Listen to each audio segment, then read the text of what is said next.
네, 안녕하세요. 이광현 한의사입니다. 오늘은 한약 복용할 때 금기 음식에 대해서 말씀을 드리도록 하겠습니다. 흔히들 한약은 짓는 정성, 그리고 이제 다리는 정성, 먹는 정성이 있어야 효과를 본다라는 얘기를 많이 하고 있습니다. 우리가 이제 정성스럽게 약을 잘 짓고 또 정성스럽게 다리는 것도 중요하지만 무엇보다도 정성스럽게 잘 먹는 것이 이에 못지않게 중요하다라는 얘기입니다. 이 때문에 한약을 먹을 때는 음식을 가려서 먹으라고 하는 부분들이 많다가 보니까 한약을 복용하기가 힘들다라고 이렇게 말씀을 하시는 분이 종종 계십니다. 그래서 이번 시간에는 한약을 드실 때 어떤 음식을 금해야 되고 또 이제 어떤 이유 때문인지 한번 알아보도록 하겠습니다. 한약을 먹는 동안에 먹지 말라고 하는 음식들이 의외로 많습니다. 한약을 드실 때 녹두나 돼지고기, 닭고기, 밀가루, 술, 담배, 커피, 기름진 음식 같은 것은 드시지 말라라고 이렇게 얘기를 들어보셨을 텐데요. 이것은 이제 모든 한약이 다 그런 것은 아니고 그 사람이 가지고 있는 증상과 처방하는 약재에 따라서 함께 드시면 안 되는 금기 음식이 다르게 있을 수밖에 없죠. 이러한 금기 음식이라고 하는 것은 대부분 우리가 이제 일상생활 속에서 쉽게 접할 수 있는 음식들이기 때문에 한약을 드실 때 금기 음식을 가리기가 쉽지가 않습니다. 그래서 흔히들 한약을 챙겨 먹는 것보다도 음식을 가려서 먹는 것이 더 어렵다라고 이렇게 말씀을 하시는 분들이 종종 계시죠. 사실 이것은 한약이나 양약을 먹을 때도 마찬가지입니다. 약이라고 하는 것은 음식과 상호작용이라는 것이 있기 때문에 한약 그리고 양약을 먹을 때 반드시 금기 음식이 따라갈 수밖에 없는 것이죠. 한약을 먹을 때 금기 음식이 많은 것은 대개 치료 효과를 높이고 부작용을 줄이기 위해서인데 다음과 같은 몇 가지 이유로 특정 음식을 금하기도 합니다. 첫 번째는 환자를 진찰하고 나서 환자 증세의 한열 상태에 따라서 약재의 성질도 한열을 고려해 가지고 처방하는 것이 한의학의 보편적인 처방 방법인데요.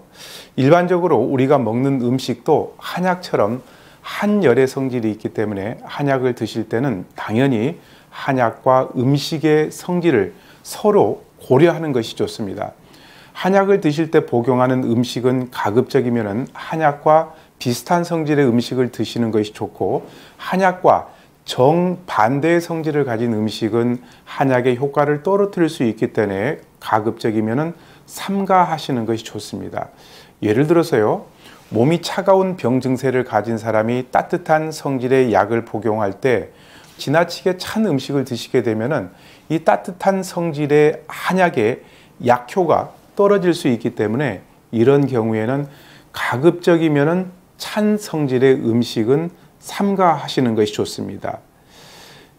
음식이 약의 효능에도 영향을 미칠 수 있습니까? 라고 이렇게 물어보는 경우가 많이 있죠. 정답은 그렇습니다.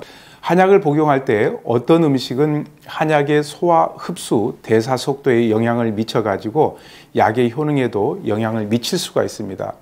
환자의 증상과 약재에 따라서 금해야 하는 음식의 종류가 달라지기도 하지만 일반적으로 지나치게 짠 음식, 그리고 기름진 음식, 지나치게 맵거나 자극성이 강한 음식과 또 이제 과음, 흡연 같은 것은 공통적인 금기사항이라고 보시면 되겠습니다. 이러한 금기사항 같은 경우에는 오랜 세월을 거치는 동안에 한방 이론과 한의사의 경험에 의해서 이루어진 것이기 때문에 가급적이면 한의사의 지시에 따르는 것이 현명한 복용 방법이라고 얘기를 할 수가 있습니다. 한약 먹을 때 돼지고기하고 닭고기를 금하는 경우가 있는데요. 모든 한약에 돼지고기와 닭고기를 금한 것은 아니고 환자의 증상과 처방되는 약의 성질과 종류에 따라서 금하는 경우도 있고 또 그렇지 않는 경우도 많습니다. 돼지고기는 찬 성질을 가지고 있기 때문에 평소에 몸이 찬 사람이나 장이 약한 사람들의 경우에는 소화장애와 설사를 일으킬 수 있고, 더운 성질의 한약을 복용할 때 돼지고기의 찬 성질이 한약의 약효를 감소시킬 수 있기 때문에 경우에 따라서 금하는 경우가 있죠. 또 닭고기는 더운 성질을 가지고 있기 때문에 평소에 몸에 열감을 느끼는 사람의 경우에는 피하는 것이 좋겠고요.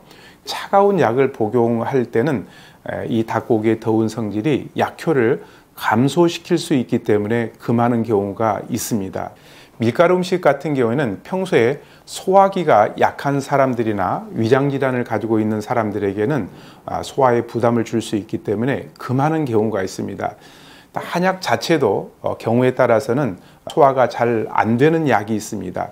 이런 경우에는 가급적이면은 한약을 복용하면서 소화가 잘 되는 음식을 권하는 경우가 많죠. 또 맵고 짜고 그리고 커피나 콜라 이런 자극성 음식 같은 경우에는 위와 장이 약한 분들 같은 경우에는 소화에 부담을 주고 한약과 함께 드시게 되면은 소화 흡수가 잘 안 될 수 있기 때문에 금하는 경우가 있습니다. 또 양약을 드시고 계실 때는 한약과 양약이 서로 약물의 상호작용을 일으킬 수 있기 때문에 한약 드시고 나서 1시간 뒤에 양약을 드시라거나 아니면 또 이제 양약을 드시고 난 다음에 2시간 뒤에 한약을 드시라고 이렇게 조정을 하는 경우가 많죠. 이런 경우에는 반드시 의사와 한의사와 상의를 해서 드시는 것이 좋습니다. 술은 공통적으로 금하는 경우가 많습니다. 술이라고 하는 것은 간의 기능을 떨어뜨리기 때문에 한약 복용 중에는 가급적이면 피하는 것이 좋겠고요. 한약 먹을 때 무를 먹지 마라. 무를 먹게 되면 흰머리가 난다라는 그런 속설을 궁금하게 생각하는 사람들이 있는데요. 한약 드실 때 무를 먹게 되면 흰머리가 생긴다라고 하는 속설은 어떻게 보면은 전혀 근거 없는 얘기입니다. 이 속설의 근원을 살펴보게 되면 한약재 중에 숙지향과 무신, 나복자의 나쁜 약재 궁합에서 비롯된 것이라고 볼 수가 있는데, 숙지향은 보혈 작용이 굉장히 뛰어난 약이지만 식물성 철분 성분들이 많이 들어있기 때문에 소화가 잘 안 되는 점이 단점입니다. 그래서 숙지향이 들어가는 처방에 소화를 도와주는 무신, 나복자를 배합을 했더니 오히려 숙지향의 효능이 떨어지는 겁니다. 그래서 숙지향과 무신은 상극관계인 것이죠. 그래서 숙지향이 들어간 한약재를 먹을 때는 무를 같이 먹지 말라고 한 것이지 흰머리가 나기 때문에 먹지 말라고 하는 것은 아닙니다. 실제로 이 숙지향을 재배한 밭에 무를 심게 되면은 무가 잘 자라지 않습니다. 한약 복용할 때 녹두 같은 음식을 피하라고 하는 경우가 많죠. 이 녹두 같은 음식을 먹지 말라고 하는 경우는 이 녹두의 성질 때문에 그러는데요. 녹두는 성질이 서늘하고 약물의 독성을 해독시키는 작용이 있어서 일부 한약의 약효를 감소시킬 수도 있습니다. 예를 들어서 몸이 차가운 체질의 사람이 치료나 기능 개선을 위해서 따뜻한 한약을 드실 때 차가운 성질을 가진 녹두를 먹게 되면은 녹두의 차가운 성질로 인해 가지고 따뜻한 성질의 약효가 떨어질 수가 있습니다. 그러나 평소에 열이 많은 사람에게 성질이 찬 한약을 쓸 경우에 오히려 녹두를 먹게 되면은 한약과 상승작용을 일으켜 가지고 열을 떨어뜨리는 데 도움이 될 수도 있습니다. 아토피 피부염이나 여드름과 같은 염증성 질환의 한약을 먹으면 녹두와 같이 먹는 경우가 있습니다. 이런 경우에는 염증을 가라앉히는데 서로 도움이 될 수도 있는 것이죠. 우리가 직장 생활을 하다 보면은 아무리 한약을 먹는 중이라고 해도 위에서 언급한 음식들을 먹게 되는 경우가 많이 있잖아요.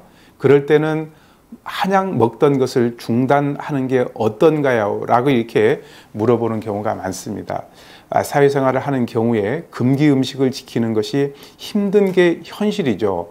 그래서 어떤 사람들은 금기 음식을 먹었을 때는 약효가 떨어질까 봐 오히려 한약을 먹지 않고 건너뛰는 경우가 있는데요. 그것보다는 금기 음식을 먹었다고 하더라도 한약은 제때 챙겨 먹는 것이 더 좋습니다. 물론 금기 음식을 지키는 것이 좋겠지만 어차피 몸이 건강해지려고 약을 먹는 것인데 금기 음식 때문에 스트레스를 받게 되면은 오히려 건강에 해가 될 수 있겠죠.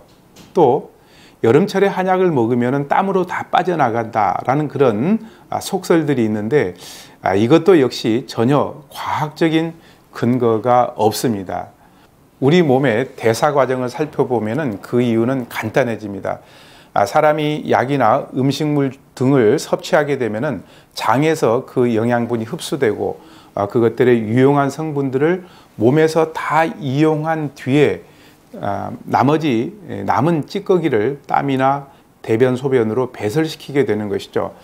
그렇기 때문에 땀뿐만 아니라 소변과 대변에는 약이나 음식물이 그대로 배출되는 것이 아니라 그것들을 쓰고 남은 찌꺼기가 배출되는 것이기 때문에 땀이나 소변, 대변으로 약 성분이 빠져나갈 그런 걱정을 할 필요는 없습니다. 땀이라고 하는 것은 체온 조절을 위해 가지고 열을 발산시키는 수단으로 특히 여름에는 체온이 높고 신진대사가 활발해서 노폐물 생성이 잘 되기 때문에 땀을 많이 흘리는 것이 지극히 정상적인 현상이라고 할 수가 있습니다. 그런데 여름철 땀에 특별한 한약 성분이 배설된다는 것은 이치에 맞지가 않죠.